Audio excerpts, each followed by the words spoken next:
Hello, everyone, and welcome back to Floodlights Camera Action. From Michael Caine to Michael Carrick, we look to bridge a gap between film and football and say exactly what films you should be watching and what ones to avoid. I'm Jack, but a podcast is only as good as its co-host. So every week I'm joined by my good friend Veronika to work for the do's and don'ts of film watching. That was a flawless intro. Veronika, how was your festive period? I wasn't prepared for that question. I thought you were gonna say, "How am I doing today?" No, because you hate that question, so I thought I I'm do just going to hate the drop you in it question, last second. but I actually had an answer. Well, you can link it. Yeah, it's been good.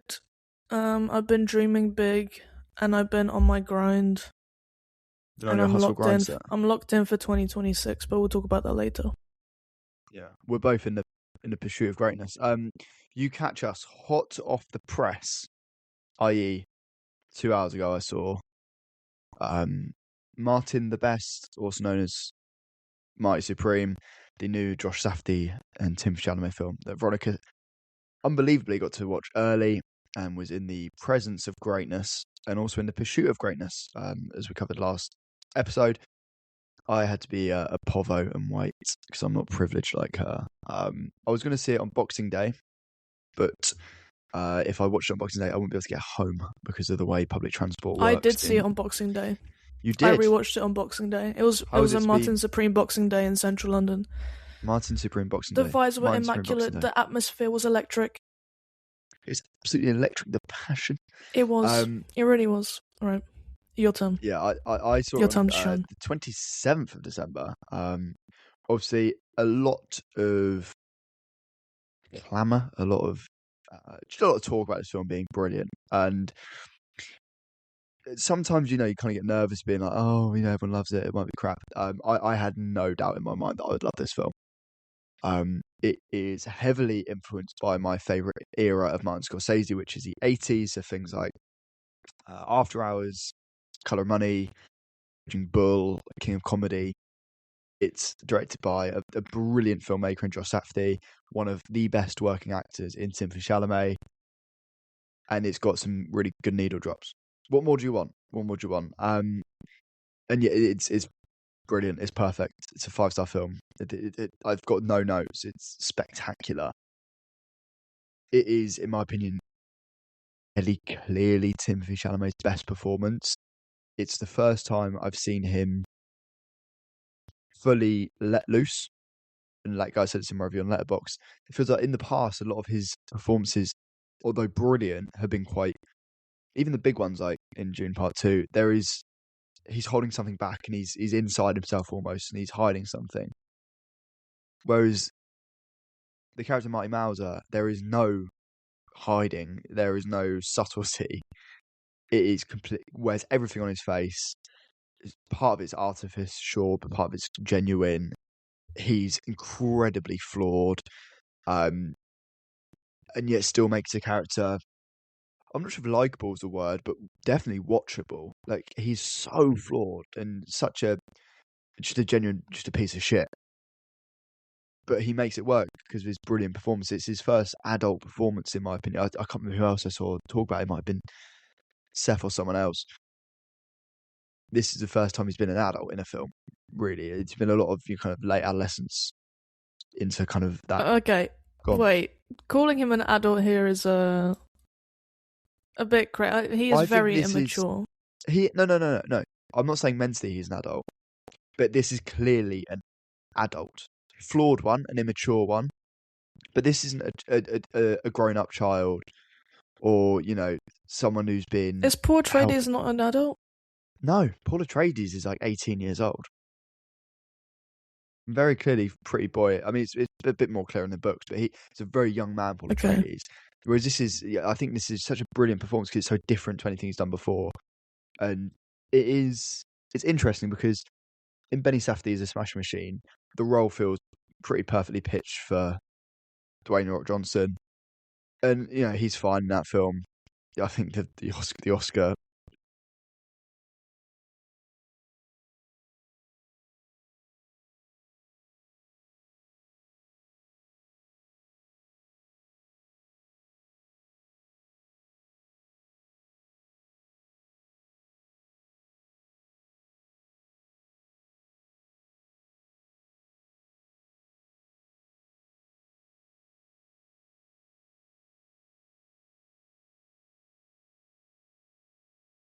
of the generation.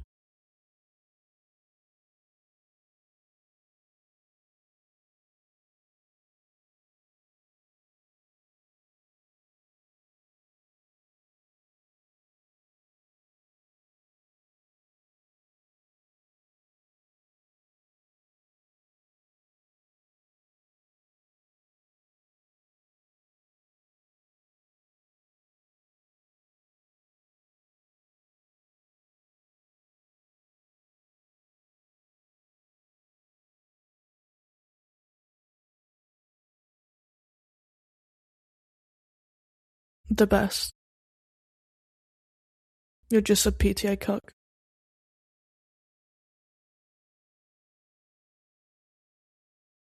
Boo.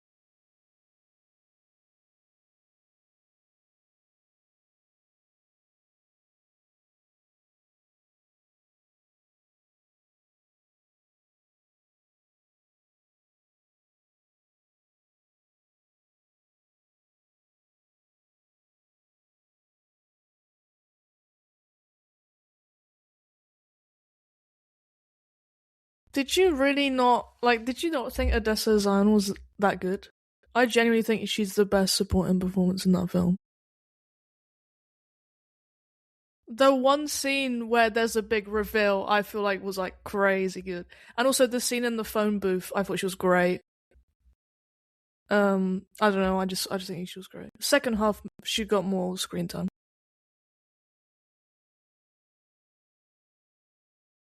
I appreciated Gwyneth Paltrow's performance a lot more second time round.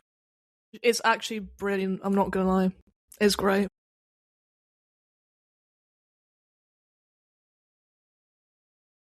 I only really paid attention to her actual character the second time I watched it. The first time I was like, oh yeah, whatever. This time around, I actually paid attention. I was like, wait, that's why. Oh, okay. It's kind of sad.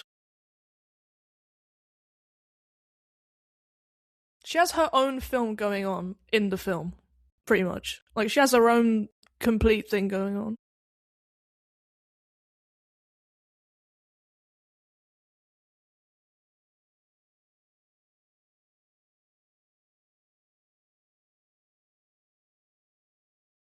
Yeah, for sure.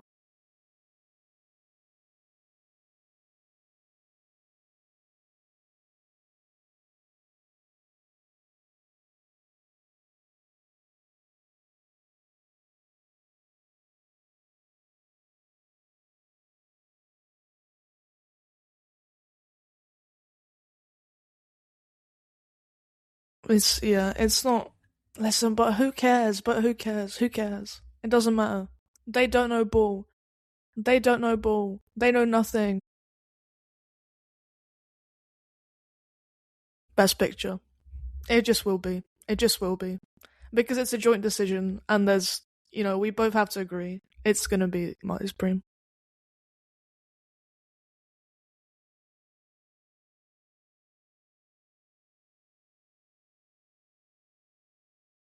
It was unexpected.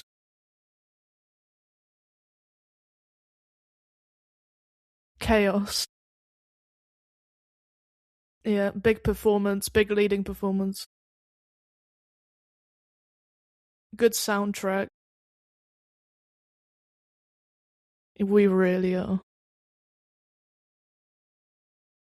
We should.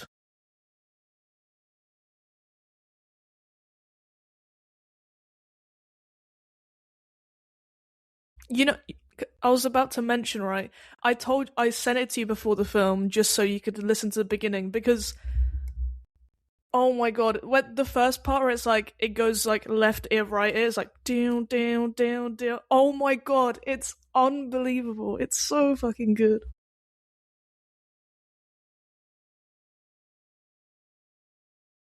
I've been listening to it non-stop.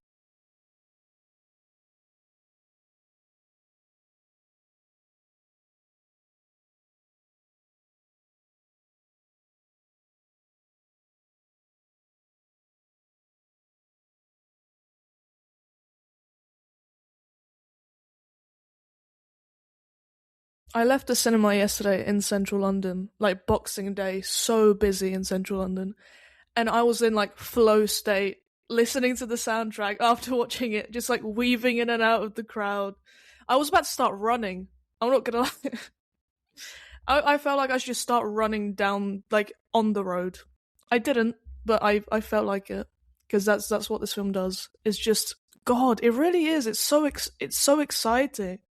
It's like a drug. It is.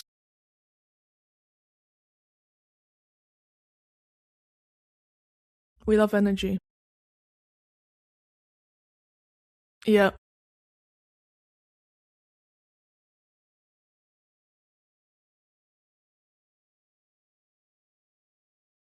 I'll watch Marty Supreme too. Let's make it happen. We need the big in Japan needle drop next, please. When he actually, I'm not gonna spoil it, but that'll be good.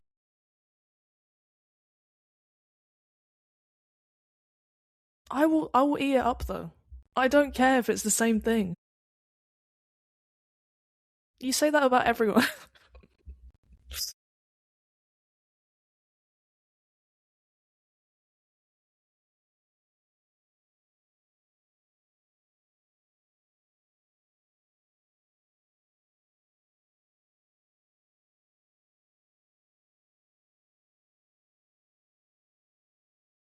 Yeah, I'm sure we'll both rewatch it next week. Oh yeah, true. I think it's an instant classic. I watching it the first time I felt like this is a classic. Mhm.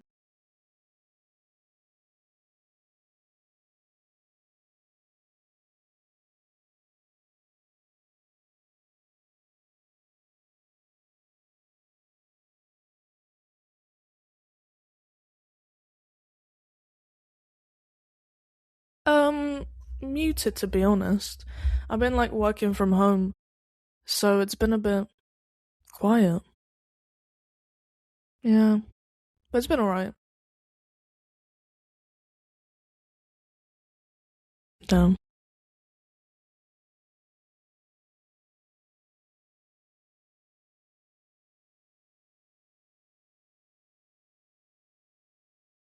I had more Christmas spirit on like the 1st of December than now, to be honest. I I can't say that. Let's just carry on. No, no, no, no.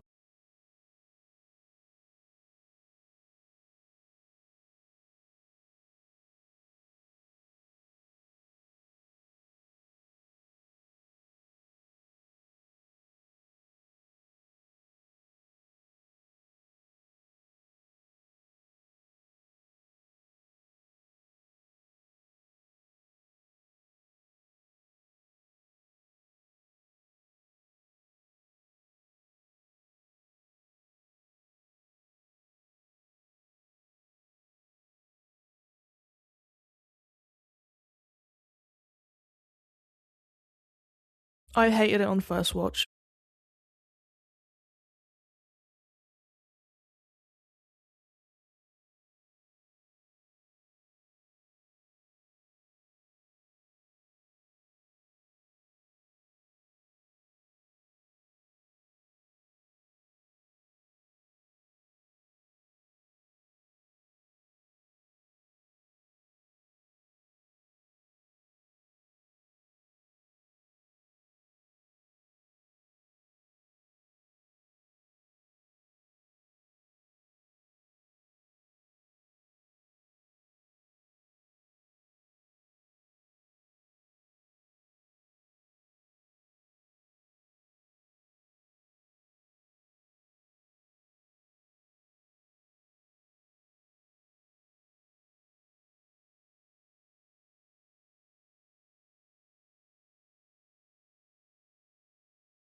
Can I add one?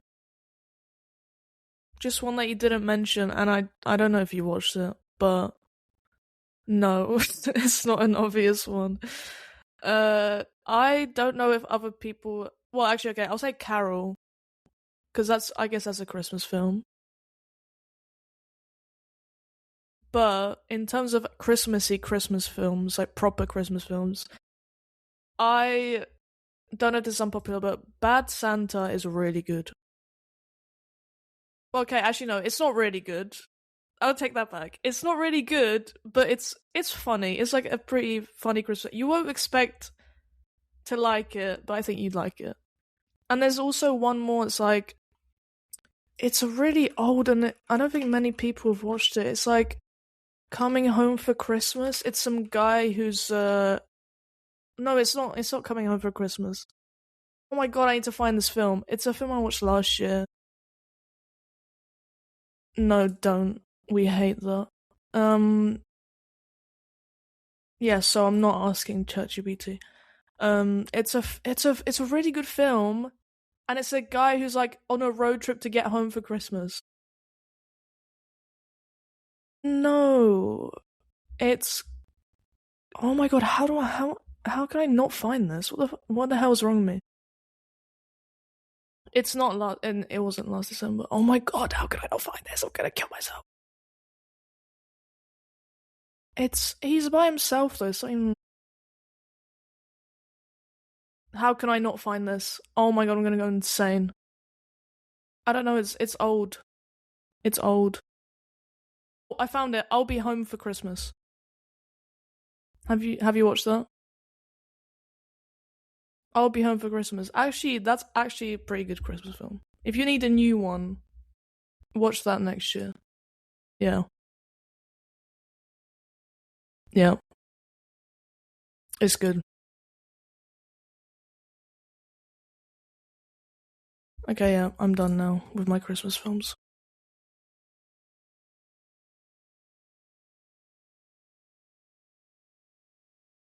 Let's do what we watched in 2023, I think, because I'm already on it. Uh, Interesting. 2023, I watched a lot of Christmas films because I think I was like, watching stuff that I should have already watched. And I was very much in the spirit of Christmas. I was watching Christmas films in November, actually. Yeah. So I watched loads of them.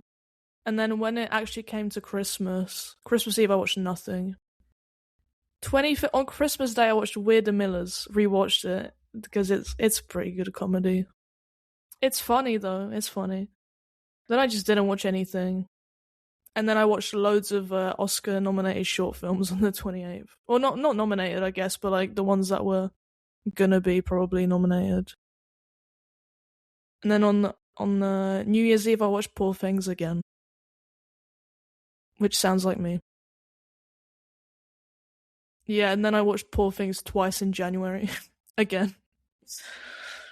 Oh, sorry. I just had to mention that I watched it like 3 times in 2 weeks. Anyway.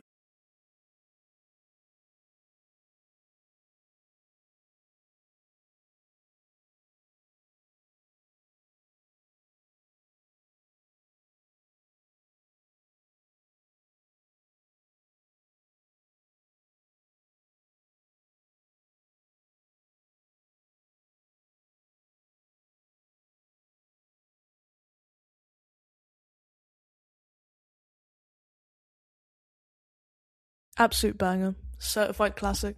Yes, it is. It's a Christmas film. Yeah, that's in my top one. No, top two. It's a Wonderful Life is up there.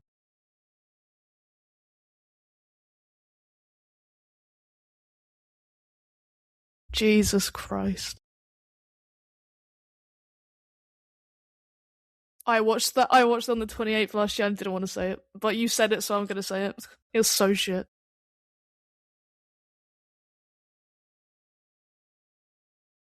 I also watched John Mulaney, I just didn't say it. Sorry. I don't know. Whatever one you told me to, probably. Yeah, that one.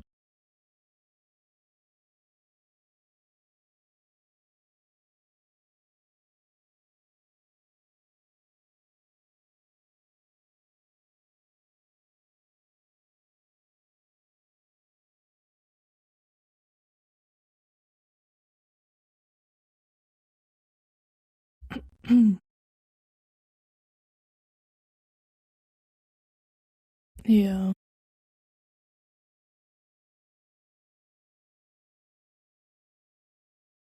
Let's go. What have we watched recently during Christmas? Okay, but I'll go after you. Okay. Okay. I haven't got much.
Yeah, sure. I agree. I watched a new Knives Out last week.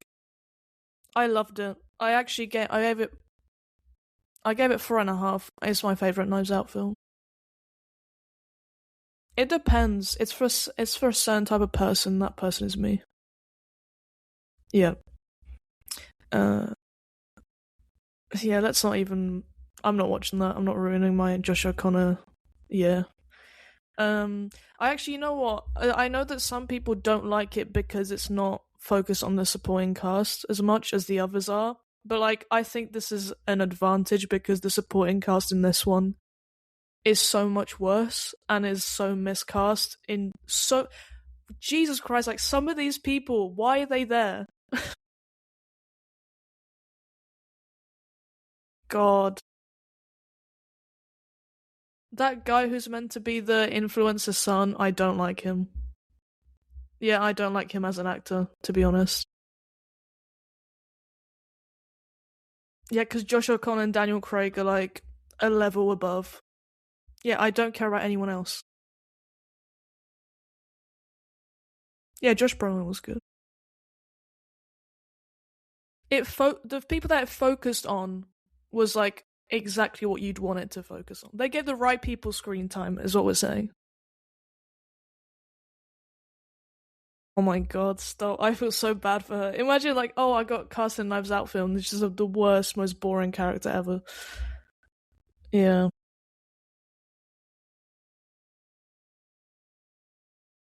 No, I haven't got mine yet. Wait, we'll do it in the year end list when we talk about Knives Out.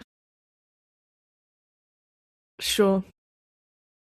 You've gone through 2.5 hours of this podcast episode. As a reward, you can hear our Dream Knives Out cast.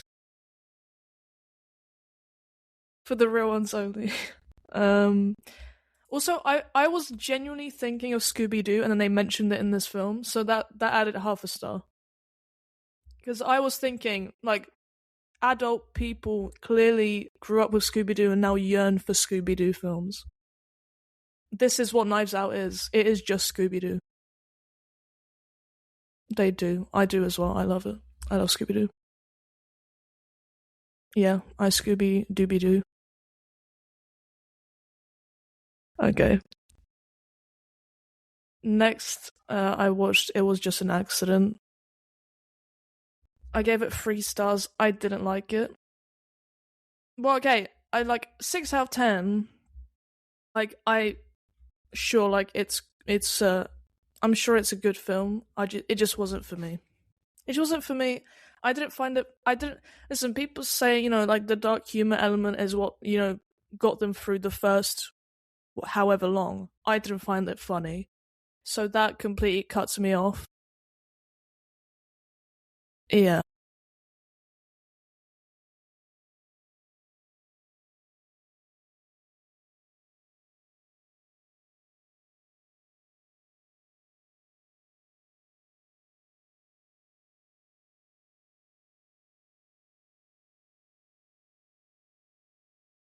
Yeah, I mean the last like 20 minutes are very good, which is why I can't give it less than a 3 out of 5, right? Like, the last 20 minutes is like insanely good.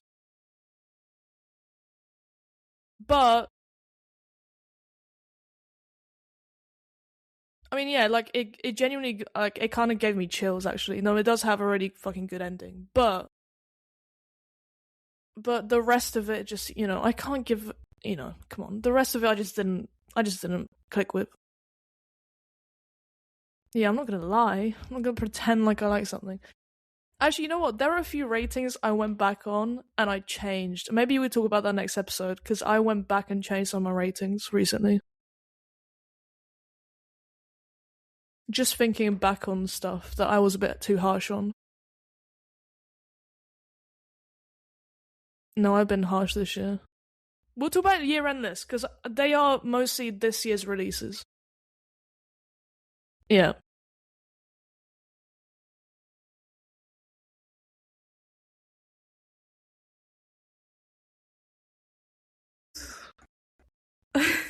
Oh no.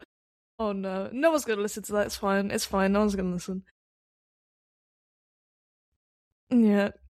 Next, I watched The Bad Guys, the first one, on Christmas Eve. It's an animated film about the bad guys, like the big bad wolf, and yeah. Well, yeah, but well, whatever. Anyway, 3.5 stars. It was an enjoyable watch. But I watched it because I wanted to watch the second one. I broke my rule. Yep. Yeah, because the first one was better than the second one. Anyway, then on Christmas Eve, I watched Now You See Me, Now You Don't. I was catching up on this year's releases, as you can see. I gave it 3 stars. You know what? It's just fun. It just is. Like, I don't care about the plot holes. I don't care. I had fun. Maybe because I watched it at home. It's like an at-home TV movie. It really is. Oh, okay. Well, I don't know then. No, I thought no, it was fun. Anyway, or maybe I just had a bit too much drink. Uh, maybe. And also, I love Rosamund Pike so much. I, I heard someone say they couldn't tell if her accent was good or not, and I couldn't tell, but I found it so funny. It was so funny. Like I couldn't tell she was yeah, I couldn't tell, but it was good. I like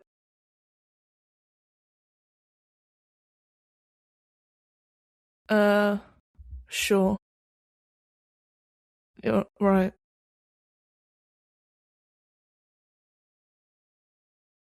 Mm-hmm. And then you start cheering in your living room.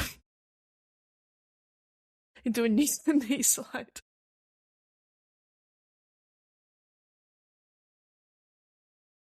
Okay.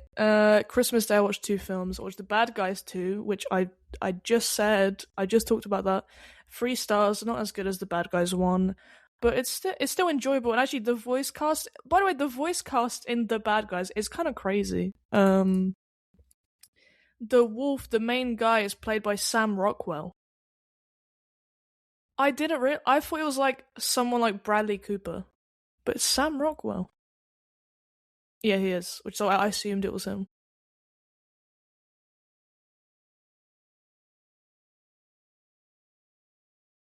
We'll talk about 2026. I think in a few weeks.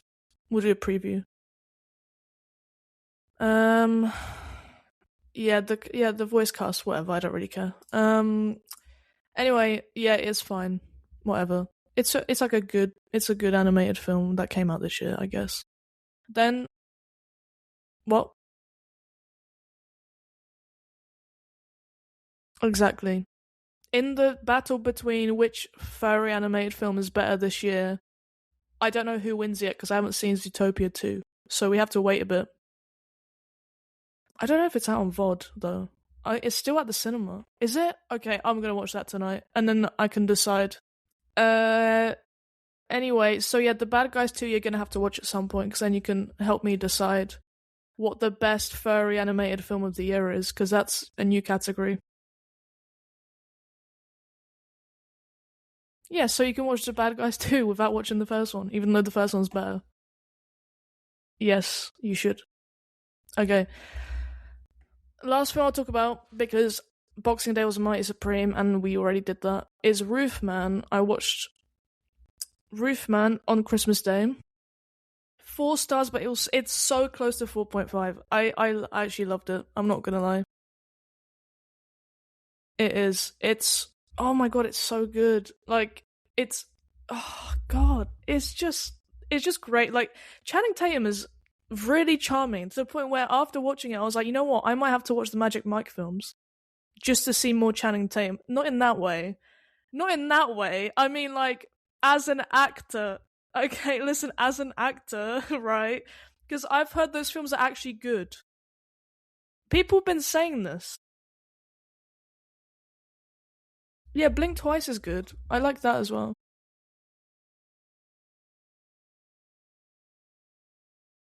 I mean, 21 and 22 Jump Street are great as well.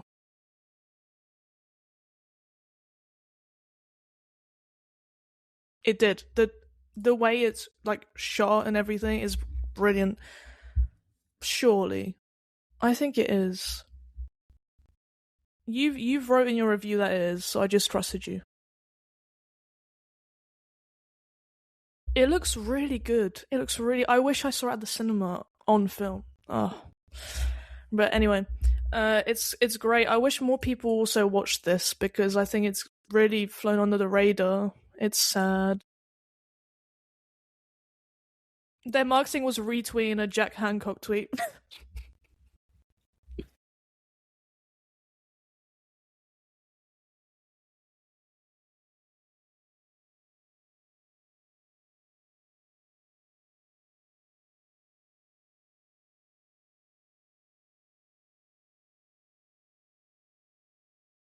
It was great. If this came out a while ago, this would have done numbers.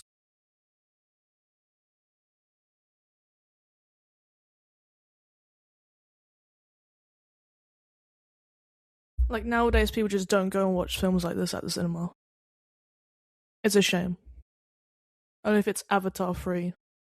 And it has 50 million 3D effects. Sorry. Alright, let's not talk about You know what? Fuck Avatar. Fuck Avatar free, because I wanted to watch Marty Supreme on an IMAX screen or a laser screen or a whatever the fuck screen, not a normal screen, and all of them are Avatar free.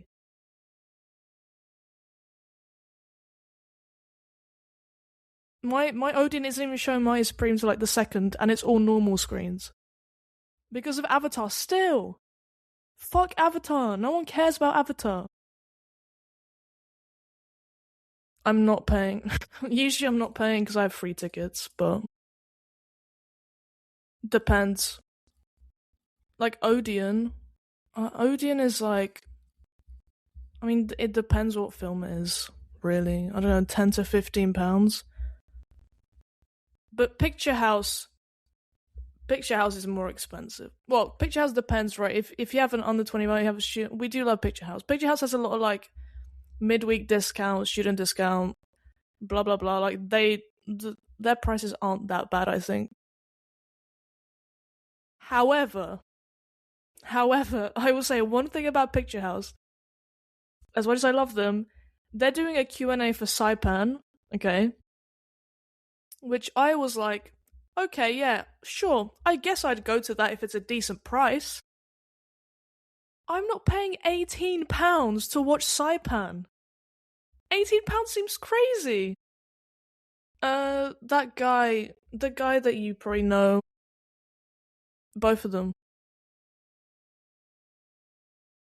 Yeah, I know. That he's the reason I was gonna go, because you said he was good. However, £18 seems crazy. For a Saipan, like, come on. That film is not even a cinema film, come on. Yeah. People at my work actually were saying, oh, we should all go see Saipan when it comes out. I was like, how the fuck do you know what this film is? They should market it more than they are right now, because I actually think they could get loads of people to go watch it. Well, it has to be, because that Q&A is coming soon in January. It should be January, I think. They need to start marketing that, because yeah, if people knew about it, it would do numbers.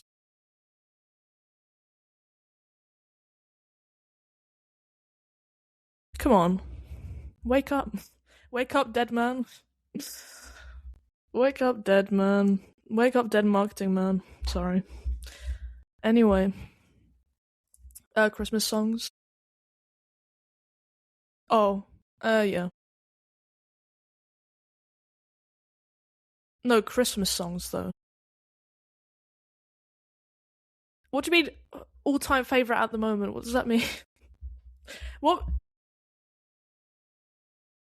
I thought you meant 5. We were meant to do 5 songs. Okay. You go for your 5, and I'll go my 5. We'll see how many match. Okay. Okay. If you have to get it up, I'll go first. Okay, go.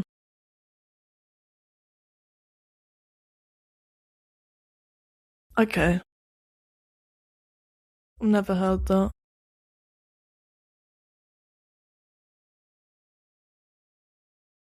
Never heard that. I've never heard that. I don't like that one.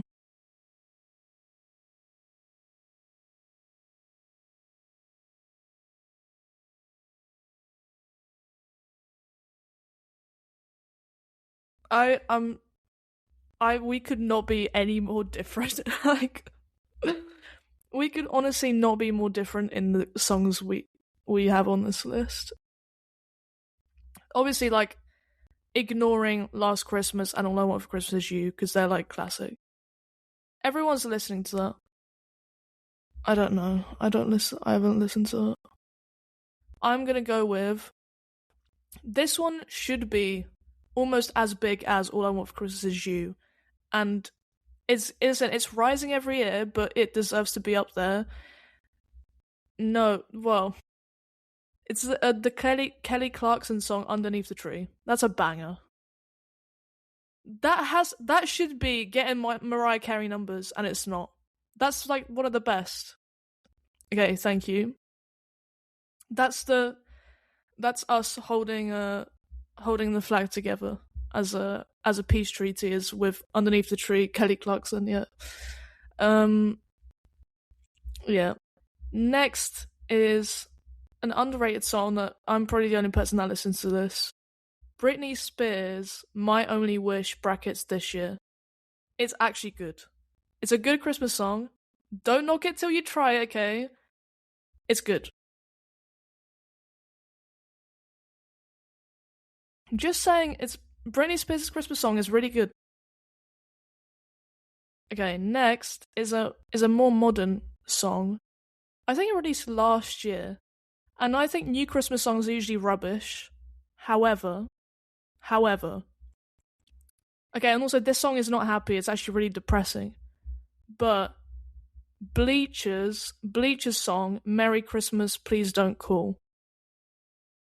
I don't know if you've heard it. You would love it. I think you love it. Jack Antonoff is the lead singer of Bleachers. Okay, you need to trust me that it's a banger. Okay, I mean, I guess stuff like Mistletoe, Justin Bieber, that's a classic. Santa Tell Me, Ariana Grande. Yeah, that's on my list.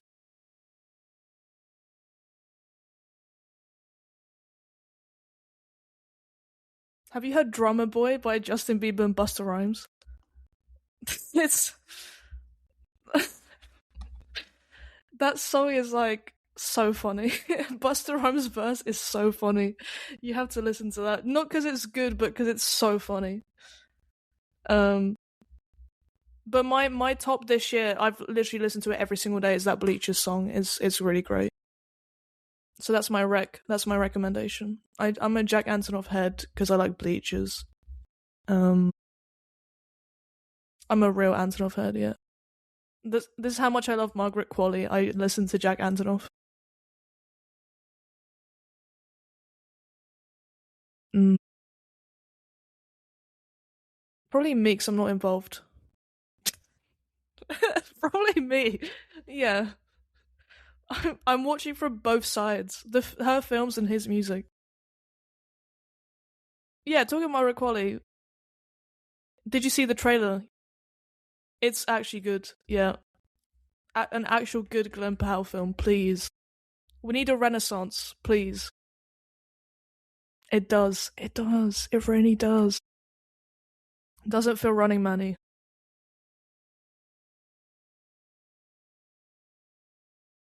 He needs to stop taking so many jobs. Like, listen, he might be struggling, but please, he's definitely not struggling, so stop taking so many jobs. Please read stuff more.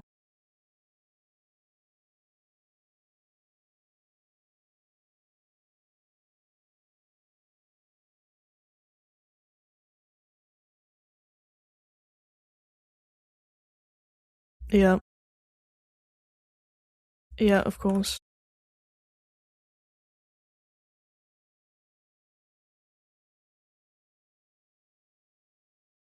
Yes. I actually don't have any, but like, I just thought I'd make something up so you can go first.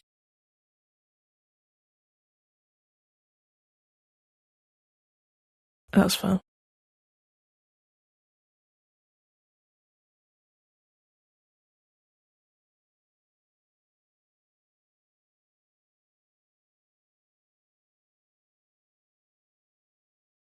Bullshit. I think I was talking about it yesterday actually. I think I need to stop thinking as much. I need to I need to stop thinking. Yeah, I actually do. I need to be more chill. I need to be less phased by things. And I also need to yeah, exactly. I need to stop being baited. I'm gonna be I'm gonna be so positive. Hashtag let it happen 2026.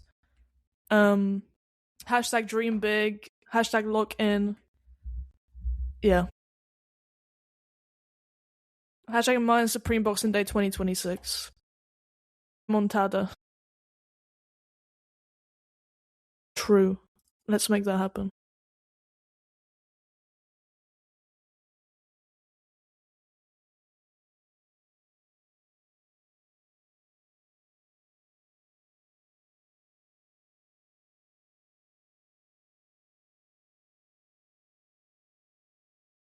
That'll be before the year roundup, I think. Maybe? Or maybe not. Depends if we do it. We might do it on the 3rd. Okay.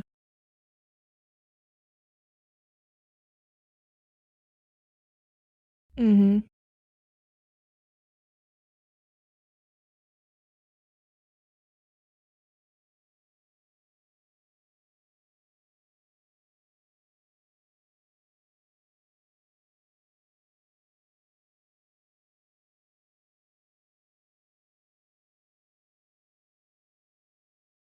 Which will be Marty Supreme, spoiler alert. The WoW Platinum Award. Oh my god. Thinking of those nominations is going to be the most fun time ever. Yeah.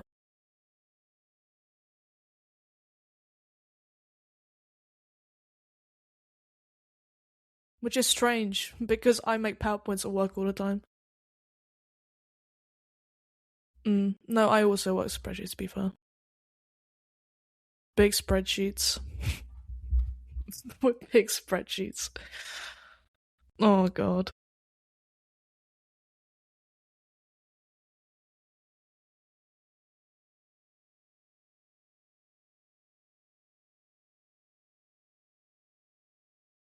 Floodlightpod@gmail.com. Email.